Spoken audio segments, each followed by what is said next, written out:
নগাঁও সাংসদ প্ৰদ্যুৎ বৰদলৈ মাৰ্ঘেৰিটাত উপস্থিত কেইবাটাও দলীয় কাৰ্যসূচীত অংশগ্ৰহণ এপিচিচিৰ জ্যেষ্ঠ নেতা তথা নগাঁও লোকসভা সমষ্টিৰ সাংসদ প্ৰদ্যুৎ বৰদলৈ আজি মাৰ্ঘেৰিটাত উপস্থিত হৈ কেইবাটাও দলীয় কাৰ্যসূচীত অংশগ্ৰহণ কৰে পুৱা কংগ্ৰেছৰ জ্যেষ্ঠ নেতাক দলীয় কৰ্মীসকলে পাৱৈ ৰেলৱে গেটৰ পৰা কংগ্ৰেছ ভৱনলৈ বাইক ৰেলীয়ে আদৰি আনে ইয়াৰ পিছতে এপিচিচিৰ জ্যেষ্ঠ নেতাক নগাঁও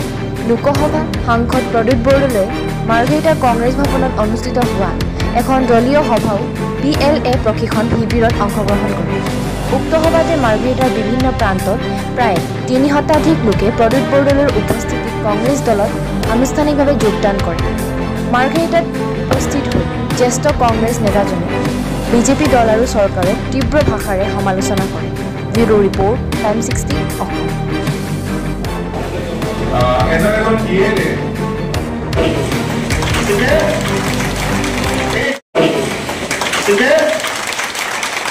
মাৰ্ঘেৰিটা মোৰ কৰ্মভূমি আছিলে কৰ্মভূমি এতিয়া মোৰ নগাঁও কিন্তু কৰ্মভূমিটো মাৰ্ঘেৰিটাৰ জৰিয়তেতো মই জীৱনত যি প্ৰতিষ্ঠা পালোঁ মাৰ্ঘেৰিটাৰ জৰিয়তেই পাইছোঁ আৰু মাৰ্ঘেৰিটাৰ হাৱা পানী খাই মই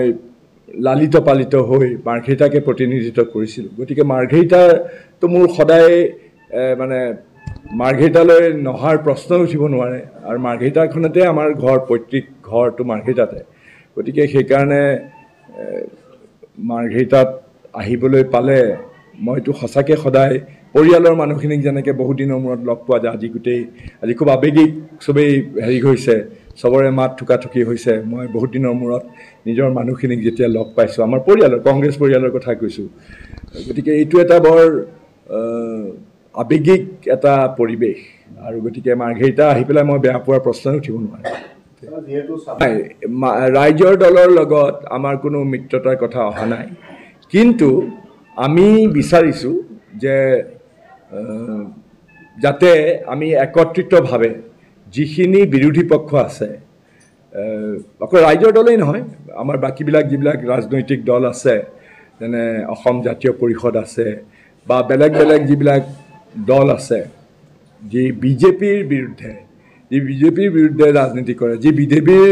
ৰাজনীতিত বিশ্বাস নকৰে যিবিলাক ৰাজনৈতিক দলে বিজেপিৰ লগত কেতিয়াও আপোচ নকৰে তেনেকুৱা দলৰ লগত সন্মিলিতভাৱে আমি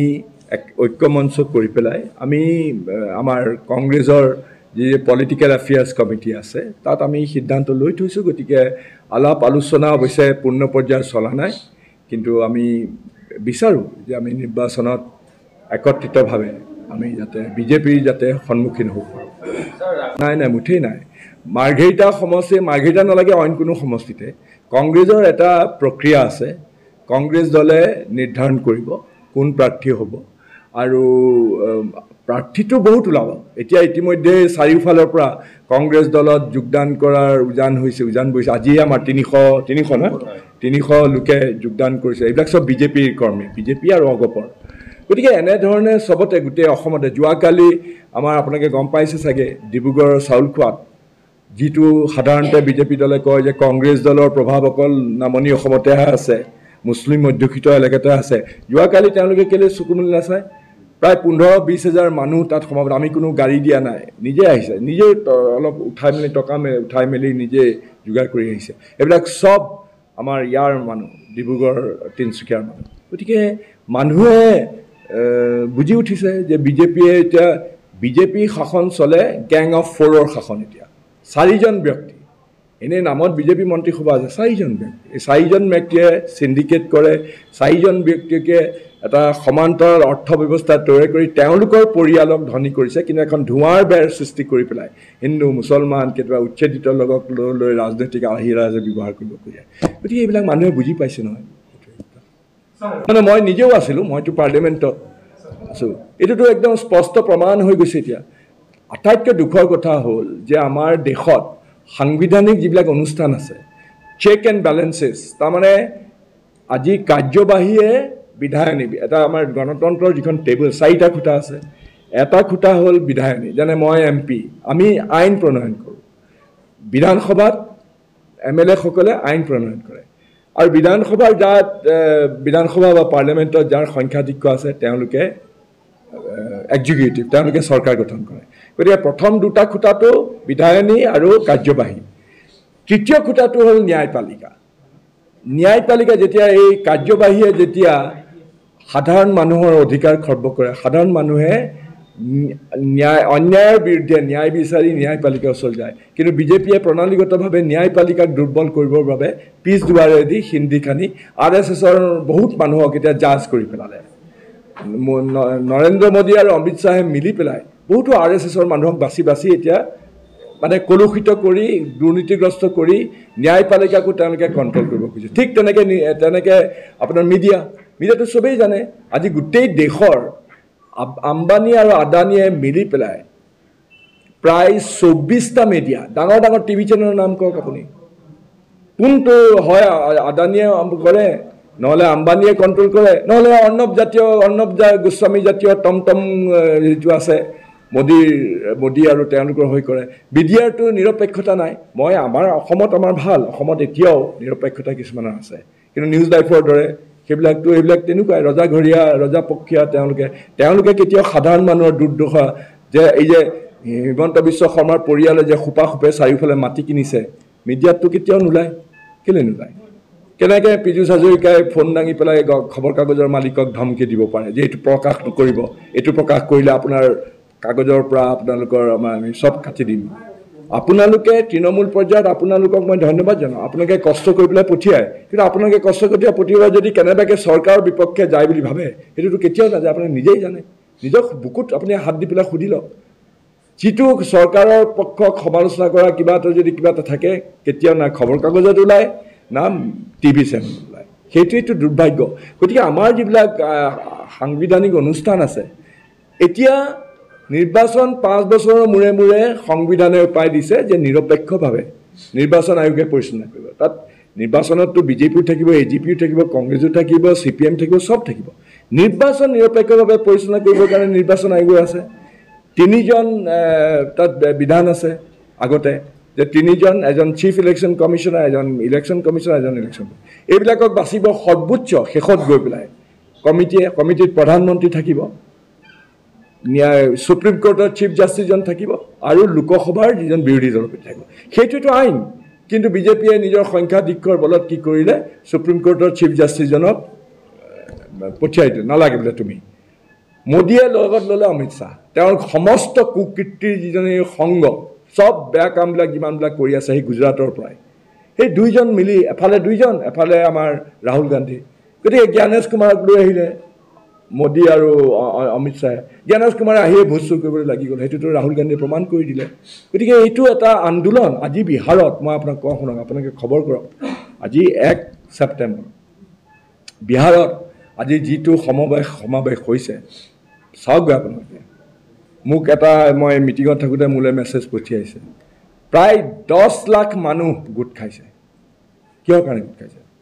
এটা জোৱাৰ এটা আহিছে, সেই জোৱাৰ ৰাহুল গান্ধীয়ে আনিছে। গতিকে সেইটো এটা আৰু আছে, যাবলৈ আছে আৰু। গতিকে সেইকাৰণে মই কৈছোঁ, ভোট চোৰ গাদী চোৰ। তোমালোকে ভোট চুৰি কৰিয়েই তোমালোকে চৰকাৰ কৰি আহিছা। মইতো MP হিচাপে ভোট দিবলৈ যাব লাগিব দিল্লীলৈ, 9 তাৰিখে ভোট আছে। এতিয়া বিৰোধী দলৰ পৰা, বিৰোধী পক্ষৰ পৰা আমি জাষ্টিছ সুদৰ্শন ৰেড্ডী, তেওঁ গুৱাহাটী হাইকোৰ্টৰো আছিলে, জাজ আছিলে, তেওঁ সুপ্ৰিম কোৰ্টৰ জাজ আছিলে। তেওঁ এজন নিৰপেক্ষ। মই যে কৈছিলোঁ ন্যায়পালিকাৰ যে এতিয়া সিন্ধি খানি পেলাই ন্যায়পালিকাকো তেওঁলোকে বিজেপিয়ে এতিয়া পকেটত ভৰাব খুজিছে, যেনেকৈ মিডিয়াক ভৰালে। গতিকে তেওঁ এজন এনেকুৱা এটা ভইচ, সেই ভইচক আমি আমাৰ প্ৰাৰ্থী হিচাপে দিছোঁ। ভোট হ'ব 9 তাৰিখে। আমি আশা কৰোঁ তেওঁ ভাৰতবৰ্ষৰ পৰৱৰ্তী উপৰাষ্ট্ৰপতি হিচাপে নিৰ্বাচিত হ'ব। মাৰ্ঘেৰিটা সমষ্টিৰ কংগ্ৰেছৰ এটা কথা ঠিক, এনেই ডাঙৰ ডাঙৰ কথা কৈ লাভ নাই। কংগ্ৰেছৰ আমাৰ যিটো সাংগঠনিক যিটো আমি যেনেধৰণে আগবঢ়াই লৈ যাব লাগিছিলে, আমাৰ দুৰ্বলতা অলপ আছে। বিশেষকৈ যোৱা কেইবছৰ আমাৰ যিসকল দায়িত্ববাহী আছিলে ইয়াত, আমাৰ ব্লক কংগ্ৰেছৰ প্ৰেচিডেণ্ট আছিলে, তেওঁলোকে মানে খুব বস্তুটো উপেক্ষা কৰিলে। কংগ্ৰেছৰ DNA-টো মাৰ্ঘেৰিটাত সদায় ষ্ট্ৰং। যি সময়ত গোটেই অসমতে AGPৰ যেতিয়া ঢৌ আহিছিলে 85ত অসম আন্দোলনৰ পিছত, চবতে AGP জিকিছিলে তেতিয়া মাৰ্ঘেৰিটাততো কেতিয়াও AGP জিকা নাই কংগ্ৰেছেই জিকে কংগ্ৰেছৰ এটা বৰ ষ্ট্ৰং DNA আছে কিন্তু আমাৰ হয়তো বহুত ক্ষেত্ৰত ময়ো দায়ী অমনোযোগিতাৰ বাবে বা বিভিন্ন ধৰণে আমি দলটো সংবৰ্ধন কৰাত বা সাধাৰণ মানুহক লগত লৈ সাধাৰণ মানুহৰ হয়তো সেই সময়ত আমি আস্থাও হেৰুৱাইছিলোঁ গতিকে সেইবিলাক আমি বাধা আঁতৰাই কংগ্ৰেছ দলটো শক্তিশালী কৰিবৰ কাৰণে আমি কাম কৰিব লাগিব পৰিকল্পনাটো বহুত আছে এতিয়াই মোৰ পৰিকল্পনাবিলাক এতিয়াই কৈ নিদিওঁ দেই তেওঁলোকেতো মোদীক আনিব হিমন্ত বিশ্ব শৰ্মা আহিয়ে থাকিব তেওঁ বিভিন্ন ধৰণৰ তেওঁলোকে গিমিক কৰিব সেইবিলাক কৰিব আমিতো আৰু আমাৰ বিজেপিৰ দ্বাৰা আমাৰ পইচা নাই তেওঁলোকৰ গোটেই সিন্ডিকেটৰ ধন তেওঁলোকে থবলৈ জেগা নাই মুনে মুনে তেওঁলোকে বস্তাই বস্তাই টকা লৈ যায় মাৰ্ঘেৰিটাৰ পৰা লৈ যায় চব আপোনালোকে জানে কেনেকৈ যায় উত্তৰ পূব কয়লা ক্ষেত্ৰ মই আটাইতকৈ বেছি মাতিছিলোঁ যেতিয়া বন্ধ কৰি দিব খুজিছিলে ইয়াত কিন্তু আৰু এটা কথাও আছে মই এই কথাও সাৱধান কৰিছোঁ হয় উত্তৰ পূব ক্ষেত্ৰ পুনৰ চলাটো আমি বিচাৰোঁ বিশেষকৈ কৰ্মচাৰী ইয়াততো বহুত কৰ্মচাৰী গুচিয়ে গ'ল হয় কিন্তু এটা বৰ ইণ্টাৰেষ্টিং কথা মই আপোনালোকক ক'ব খুজিছোঁ এই যে মাৰ্ঘেৰিটাৰ পৰা যে চোৰাং কয়লা গৈ থাকে আপোনালোকে জানেনে যেতিয়া টিপঙত কোল ইণ্ডিয়া চলে বুলি কয় সেই এখন ফেক হেৰি যাতে তেওঁলোকে পঠিয়াব পাৰে কাৰণ ইয়াৰ পৰা পঠিয়ালে ইয়াততো এতিয়া যিবিলাকে ৰেড হোল কোল মাইনিং কৰে তাৰ পৰা ভাটাবিলাকৰ পৰা যিটো কেঁচা কয়লা যায় সেইটো কি কোনোটো ডকুমেণ্ট তেওঁলোকে দিব নোৱাৰে গতিকে তেওঁলোকে কি কৰে যেতিয়া কোল ইণ্ডিয়াৰ যেতিয়া কয়লা খনি চলে কয়লা খনি কোল ইণ্ডিয়াৰ মাল বুলি কৈ পেলাই তেওঁলোকে এটা ভুৱা এনেকুৱা হেৰি দিয়ে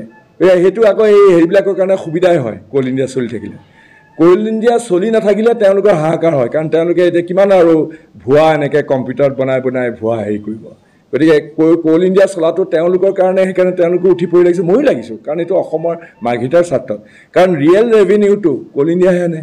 এই যে সিন্ডিকেট যে চলে 500-600 গাড়ী চলে প্ৰত্যেকখন গাড়ীতে যে গোবিন্দ ছেত্ৰী বাকীবিলাকে চবেই মিলি পেলাই যে 1.5 লাখকৈ টকা লয় সেই 1.5 লাখটো নগদ টকা লয় সেই নগদ টকাটো এটা অংশহে ইয়াত থাকে